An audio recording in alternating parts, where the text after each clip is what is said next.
O cérebro ansioso. Como criar novos hábitos. Um dia, no começo da década de 1900, um bem-sucedido executivo americano chamado Claude foi abordado por um velho amigo com uma nova ideia comercial. O amigo explicou que descobriram um produto incrível que ele estava convencido de que seria um sucesso. Era uma pasta de dente, uma preparação mentolada e espumante que ele chamava de Pepsodent. Havia alguns investidores duvidosos envolvidos. Um deles tinha uma série de negócios agrários fracassados. Outro, segundo os boatos, estava ligado à máfia, mas o amigo prometeu que aquele empreendimento seria gigantesco. Isso é claro, se Hopkins consentisse em ajudar a criar uma campanha de promoção nacional. Hopkins, na época, estava no topo de uma indústria em rápida expansão que mal existia umas poucas décadas antes, a publicidade. Ele era o homem que convencera os americanos a comprar cervejas Stills, alardeando que a empresa limpava suas garrafas com vapor vivo, enquanto deixava de mencionar que todas as outras empresas usavam exatamente o mesmo método. Ele seduzira milhões de mulheres a comprar sabonete Palmolive, afirmando que Cleópatra se banhava com ele, apesar dos protestos veementes de historiadores indignados. Ele tornara o cereal matinal Puffed Wheat famoso, dizendo que era disparado com armas, até que os grãos inchassem até 8 vezes o tamanho normal. Ele transformara dezenas de produtos antes desconhecidos: a aveia Quaker, os pneus Goodyear, a vassoura mágica Bissell, o porco com feijão da Van Camp, em nomes comuns em todos os lares. E nesse processo ficara tão rico que sua autobiografia, o best-seller Minha Vida na Publicidade, dedicava longas passagens às dificuldades para gastar tanto dinheiro. No entanto, Claude era mais conhecido por uma série de regras que criou, explicando como formar novos hábitos entre consumidores. Essas regras transformariam indústrias inteiras e acabariam se tornando uma sabedoria convencional entre marqueteiros, reformadores pedagógicos, profissionais da saúde pública, políticos e diretores executivos. Mesmo hoje, as regras de Hopin influenciam tudo, desde como compramos produtos de limpeza até os recursos que os governos usam para erradicar doenças. Elas são fundamentais à criação de qualquer nova rotina. No entanto, quando esse velho amigo abordou Hopin para falar em Pepsodent, o publicitário demonstrou apenas um leve interesse. Não era segredo que a saúde dentária dos americanos estava em rápido declínio. Conforme a nação se tornara mais endinheirada, as pessoas haviam começado a comprar maiores quantidades de produtos com açúcar e processados. Quando o governo passou a recrutar homens para a Primeira Guerra Mundial, tantos recrutas tinham dentes podres que os oficiais diziam que a má higiene dentária era um risco para a segurança nacional. No entanto, como Hopkins sabia, vender pasta de dente era um suicídio financeiro. Já havia um exército de vendedores de porta em porta oferecendo duvidosos pós e elixires dentais. A maioria deles à beira da falência. O problema era que quase ninguém comprava pasta de dente porque, apesar dos problemas dentários da nação, quase ninguém escovava os dentes. Por isso, Hopin refletiu um pouco sobre a proposta do amigo e então a recusou. Disse que continuaria com os sabonetes e cereais. Não vi um jeito de educar os leigos sobre as teorias técnicas da pasta de dente, explicou Hopin em sua autobiografia. O amigo, no entanto, foi persistente. Voltou inúmeras vezes, apelando para o considerável ego de Hopin, até que, por fim, o publicitário acabou cedendo. Finalmente concordei em realizar a campanha se ele me desse uma opção de 6 meses num bloco de ações, escreveu Hopin. O amigo concordou. Seria a decisão financeira mais sábia da vida de Hopin. 5 anos após firmada essa parceria, Hopin transformou a Pepsodent num dos produtos mais conhecidos do mundo e, nesse processo, ajudou a criar o hábito de se escovar os dentes, que se alastrou pelos Estados Unidos numa velocidade estonteante. Em pouco tempo, todo mundo, de Shirley Temple e Clark Gable, estava se vangloriando de seu sorriso Pepsodent. Em 1930, a Pepsodent já era vendida na China, África do Sul, Brasil, Alemanha e em quase todos os lugares onde Hopin pudesse comprar anúncios. Uma década depois da primeira campanha da Pepsodent, pesquisadores descobriram que escovar os dentes se tornaria um ritual diário para mais de metade da população americana. Hopin ajudara a estabelecer a escovação como uma atividade diária. O segredo de seu sucesso, Hopin se gabaria depois, era que ele achara um certo tipo de deixa e recompensa que alimentara um hábito específico. É uma alquimia tão poderosa que, mesmo hoje, os princípios básicos ainda são usados por gigantes dos bens de consumo, criadores de videogames, produtores de alimentos, hospitais e milhões de vendedores no mundo todo. Eugene Pauli nos ensinou sobre o loop do hábito, porém foi Claude Hopin quem mostrou como novos hábitos podem ser cultivados e alimentados. Então, o que foi exatamente que Hopin fez? Ele criou um anseio. E esse anseio, como se descobriu, é o que faz com que as deixas e recompensas funcionem. Esse anseio é o que alimenta o loop do hábito. Ao longo de sua carreira, uma das táticas que se tornaram marca registrada de Claude Hopin era encontrar estímulos simples para convencer os consumidores a usar seus produtos todos os dias. Ele vendia aveia Quaker, por exemplo, como um cereal matinal capaz de fornecer energia para 24 horas, mas só se você comesse uma tigela toda manhã. Anunciava tônicos que curavam dores de barriga, dores nas juntas, pele ruim e problemas femininos, mas só se você tomasse o remédio logo na primeira aparição dos sintomas. Em pouco tempo, as pessoas estavam devorando aveia no raiar do dia ou bebendo goles de garrafinhas marrons sempre que sentiam qualquer indício de fadiga ou indigestão, o que por sorte acontecia pelo menos uma vez por dia. Para vender Pepsodent, então, Hopin precisava de um estímulo que justificasse o uso diário da pasta de dente. Ele sentou-se com uma pilha de livros técnicos sobre saúde dentária. Foi uma leitura árida, ele escreveu depois, mas no meio de um dos livros achei uma referência às placas de mucina dos dentes, que depois eu chamei de a película. Isso me deu uma ideia atraente. Resolvi anunciar essa pasta de dente como um criador de beleza, lidar com essa película turva. Ao focar-se na película dentária, Hopin estava ignorando o fato de que esta mesma película sempre cobriu os dentes das pessoas e nunca parecera incomodar ninguém. Ela é uma membrana natural que se forma nos dentes a despeito do que você come ou da frequência com que escova os dentes. As pessoas nunca tinham prestado muita atenção a ela e não havia muito motivo para que devesse prestar. Você pode se livrar da película comendo uma maçã, passando os dedos nos dentes, escovando-os ou fazendo um bochecho vigoroso com algum líquido. A pasta de dente não fazia nada para ajudar a remover a película. Na verdade, um dos principais pesquisadores de saúde dentária da época disse que todas as pastas de dente, especialmente Pepsodent, eram inúteis. Isso não impediu que Hopin explorasse sua descoberta. Aqui, decidiu ele, estava uma deixa que podia deflagrar um hábito. Em pouco tempo, cidades estavam cobertas de anúncios de Pepsodent. É só você passar a língua nos dentes, dizia um deles. Vai sentir uma película. É isso que faz seus dentes parecerem sem vida e facilita o apodrecimento. Note quantos dentes bonitos são vistos por toda parte, dizia outro anúncio, mostrando beldades sorridentes. Milhões de pessoas estão usando um novo método de limpeza dentária. Por que uma mulher gostaria de ter uma película opaca nos dentes? Pepsodent remove a película.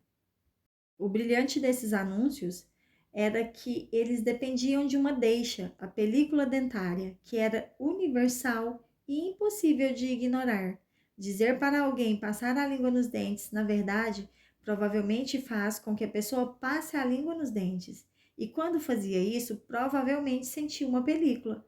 Hopin encontrara uma deixa simples que existia havia milênios e era tão fácil de deflagrar que um anúncio podia fazer com que as pessoas obedecessem automaticamente. Além disso, a recompensa, como Hopin previu, era ainda mais sedutora. Quem afinal não quer ser mais bonito? Quem não quer um sorriso mais bonito? Principalmente quando a única atitude necessária é uma rápida escovada com Pepsodent. Deixa, rotina, recompensa. Concepção de Hopin do loop do hábito na Pepsodent. Após o lançamento da campanha, uma semana calma se passou. Depois duas. Então, na terceira semana, a procura explodiu. Havia tantos pedidos de Pepsodent que a empresa não conseguia dar conta. Em 3 anos, o produto virou internacional e Hopin estava criando anúncios em espanhol, alemão e chinês. Dentro de uma década, a Pepsodent era um dos produtos mais vendidos do mundo. Continuaria sendo a pasta de dente mais vendida dos Estados Unidos durante mais de 30 anos, rendendo bilhões de dólares. Antes de a Pepsodent surgir, apenas 7% dos americanos tinham um tubo de pasta de dente no armário do banheiro.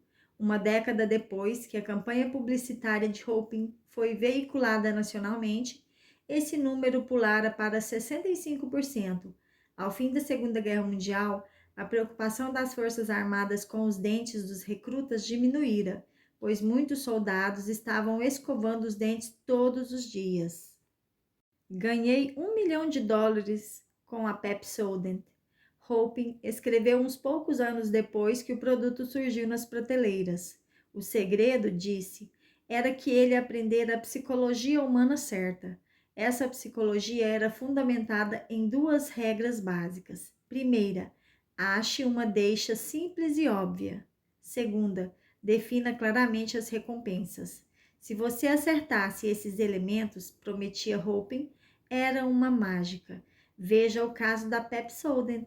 Ele identificara uma deixa, a película dentária, e uma recompensa, dentes bonitos, que tinham convencido milhões de pessoas a começar a praticar um ritual diário.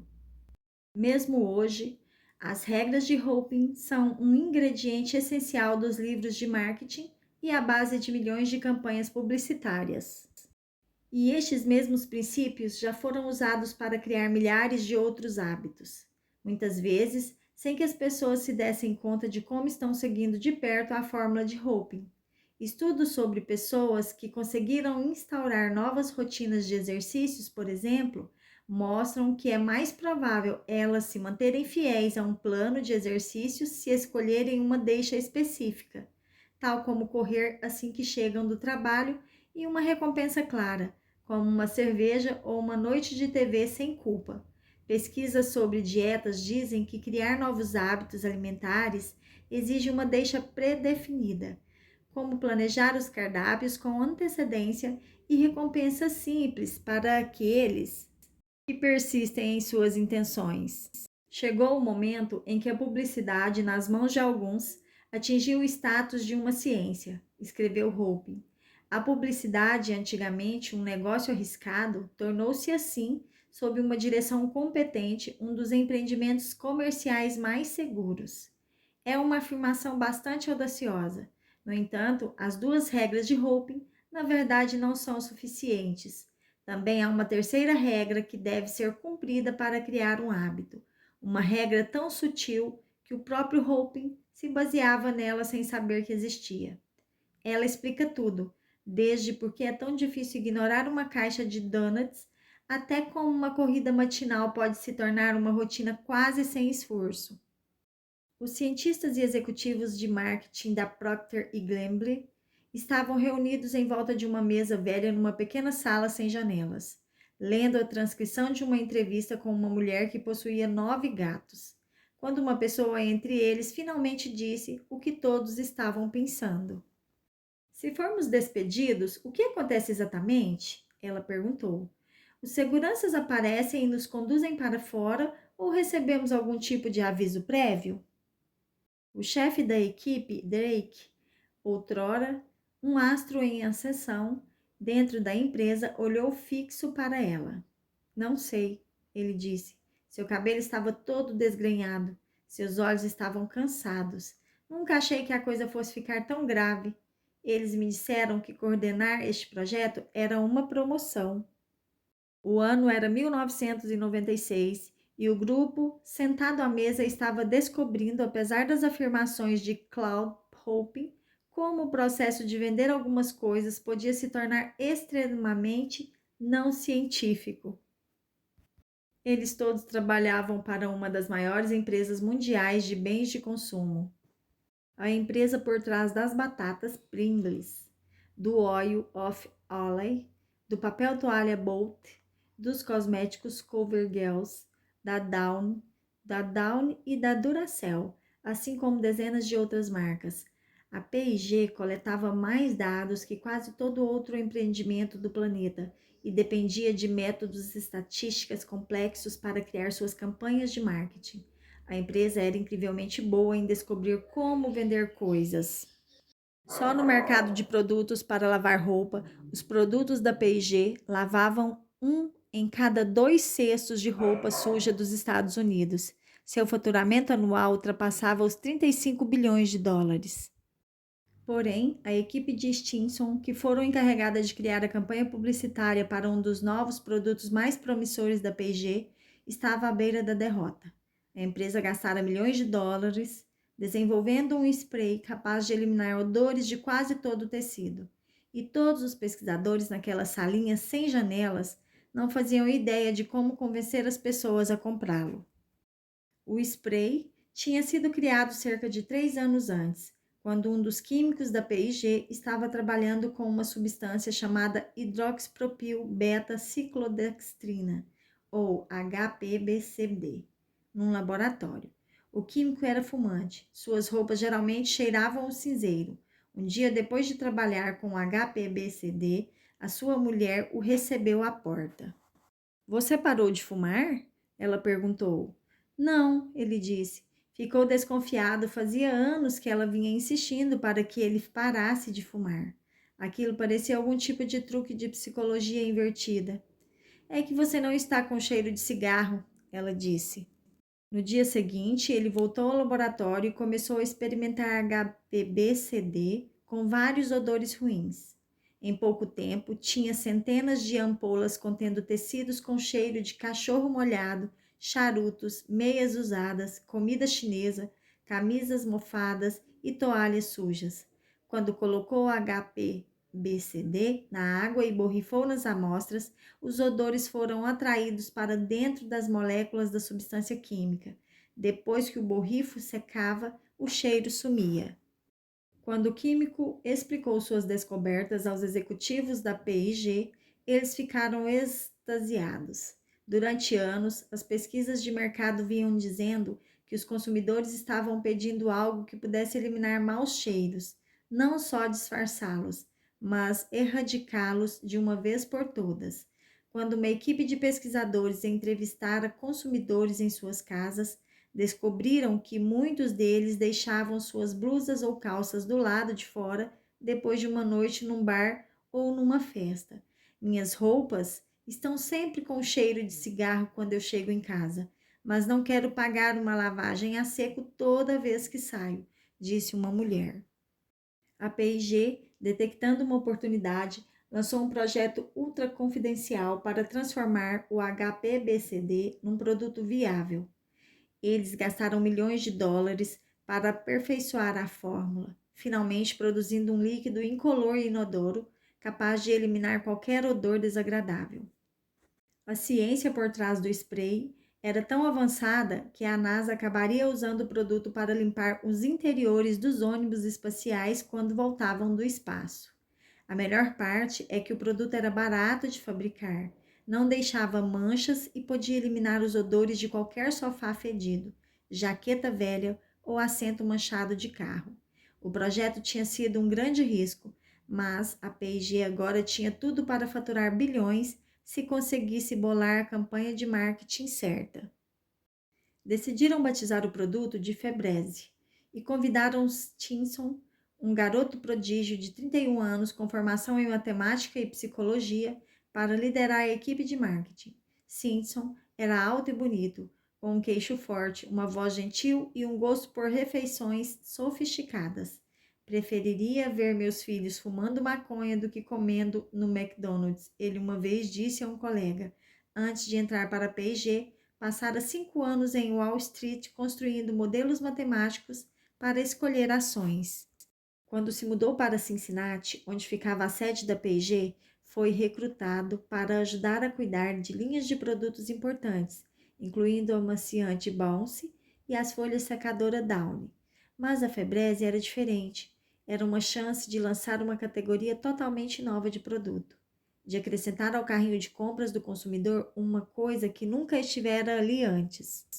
Só o que Stinson precisava fazer era descobrir como transformar a Febreze num hábito e o produto sumiria das prateleiras. Quão difícil isso podia ser?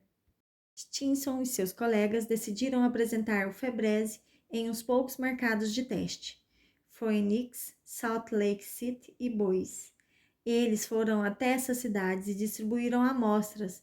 Então perguntaram às pessoas se podiam ir à casa delas. Ao longo de 2 meses, visitaram centenas de lares.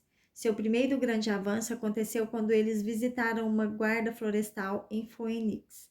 Ela tinha 20 e tantos anos e morava sozinha. Seu trabalho era capturar animais que surgiam vindos do deserto.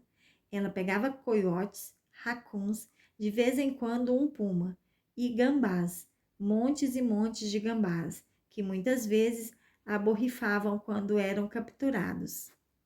Sou solteira e gostaria de encontrar alguém para ter filhos. A guarda florestal disse a Stinson e seus colegas quando estavam sentados na sala da sua casa. Saio para vários encontros, tipo, acho que sou atraente, sabe? Sou inteligente e sinto que sou um bom partido. Porém, sua vida amorosa era prejudicada. Ela explicou, pois tudo à sua volta cheirava a gambá. Sua casa, sua bicape, suas roupas, suas botas, suas mãos, suas cortinas, até sua cama. Ela tentara todo tipo de solução. Comprara sabonetes e shampoos especiais. Acendera velas e usara máquinas caras para limpar carpetes. Nada tinha funcionado. Quando saio para um encontro, sinto alguma coisa cheirando a gambá e começo a ficar obcecada. Ela contou. Começo a me perguntar, será que ele está sentindo? E se eu levá-lo para casa e ele quiser ir embora? Saí 4 vezes no ano passado com um cara super legal, um cara de quem eu gostava de verdade, e esperei um tempão para convidá-lo a ir na minha casa. No fim ele aceitou, e achei que tudo estava indo muito bem. Então, no dia seguinte, ele disse que queria dar um tempo. Ele foi muito educado, mas eu fico me perguntando, será que foi o cheiro? Bom, fico feliz que você tenha tido uma chance de experimentar o Fibreze, disse Stinson. Você gostou?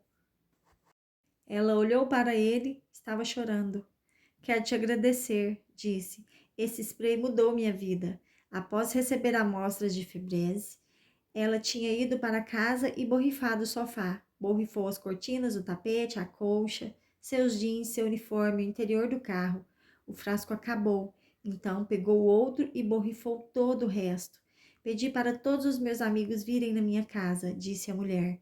Eles não sentem mais o cheiro, o gambá sumiu. A essa altura, ela estava chorando tanto que uma das colegas de Stinson pôs a mão no seu ombro. Muito obrigada mesmo, disse a mulher. Me sinto tão livre. Obrigada, esse produto é tão importante. Stinson inspirou fundo dentro da sala dela. Não sentiu cheiro nenhum. Vamos ganhar uma fortuna com essa coisa, pensou. Stinson e sua equipe voltaram para a sede da P&G e começaram a retrabalhar a campanha de marketing que estavam prestes a lançar.